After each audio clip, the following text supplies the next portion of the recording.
Hi, everybody. Hope you're all doing well. Today's episode is going to be about how to rate your pain from 1 to 10.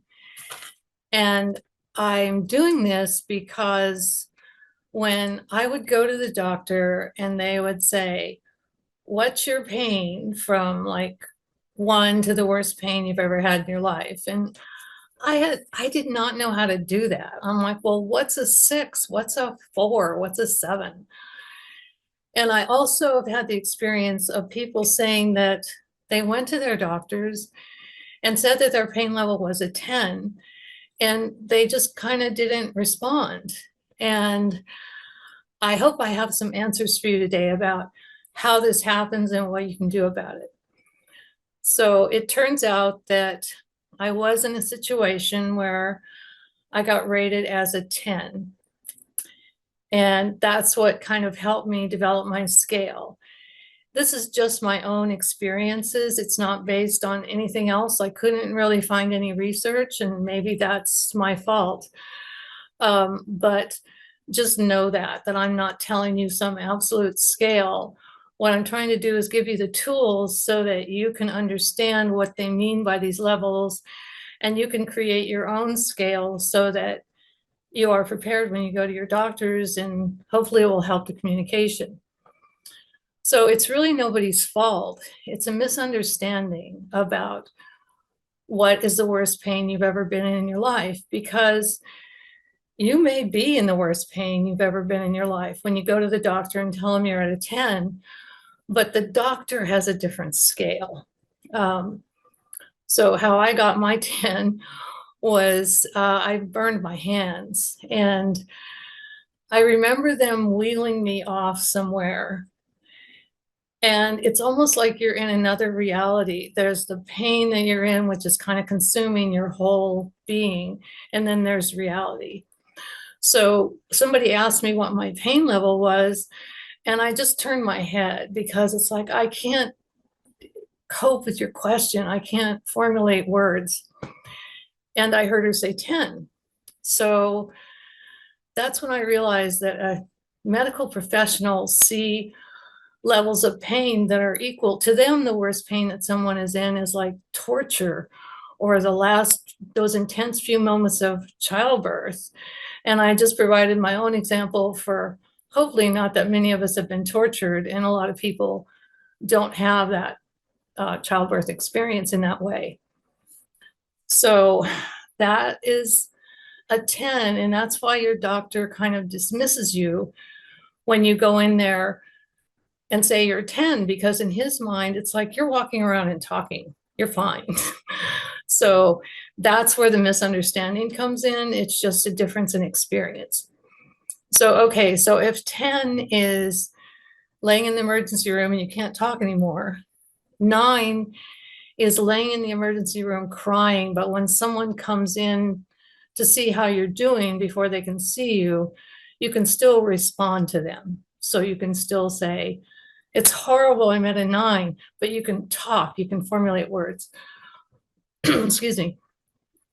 So 8 is laying in bed and the pain has gotten completely out of control and is overwhelming you to the point where you're making involuntary noises, whatever that might be, crying, groaning, whatever it is.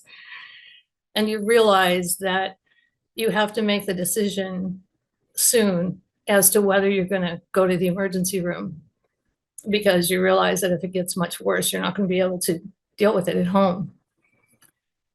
So then 7 is still a level of intense pain, but it is not all consuming yet. But it has an anxiety attached to it because severe pain has an escalating type of nature many times. And so at 7, there's this anxiety that if this gets worse, it's going to become a life-changing day for me because I can't deal with this. 6 is pain that really interferes with your activities of daily living, but there is not that anxiety that it might get worse or that sense that it might get worse. It's kind of a more constant state. And you have short periods where you might be able to do something like answer some emails or maybe get up and put something in the microwave to eat. Small tasks, but if you can't really do much more than that. And 5, I think a lot of people aren't willing to go to those lower levels because they feel like it's not going to be taken seriously. But 5 is halfway to 10. So 5 is important as well. And it's nothing to feel like it's some kind of minimizing number, because 5 is a level where you can deal with the activities of daily living to a little better degree, but it's very limiting for you. And sometimes it's that type of nagging pain that just does not go away. 4 is like, I don't feel good. I may not be able to go to work tomorrow. I don't feel good. Or I may not be better tomorrow, whatever your situation is. 3 is like,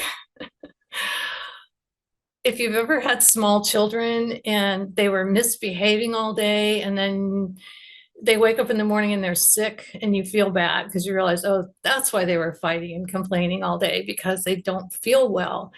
And 3 is that type of level where your body feels that load of the pain and you can be very irritable, because when you go to try to do something, you can't really do it and it becomes frustrating. And, it's just kind of your body's reaction to the disorganization that pain brings you. And 2 is, I have a bruise, my arthritis. It's pain, but it's very manageable and it doesn't really interfere with you that much, but it's there. And 1 is like, I have a splinter. So hopefully this will help you. And again, I want to emphasize, this is just my rating system. I encourage you to create your own. And also, for those of us with chronic illness, it's really a good idea to sit down the day or so before the visit and think about additional information that may help your doctor help you.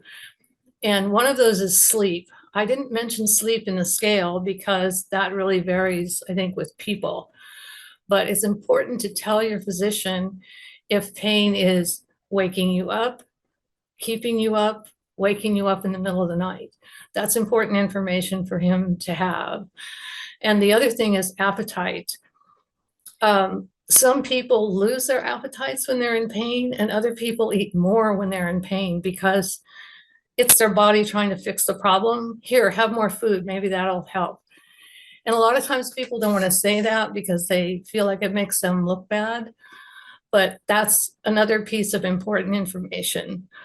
And also, if you've thought about it and your doctor asks you those questions, I know if I haven't thought about it, I'm not going to really be able to recall at that moment, like, well, did it wake me up yesterday, or what was I doing? So it's just a really good idea to be prepared, again, to help your doctor help you.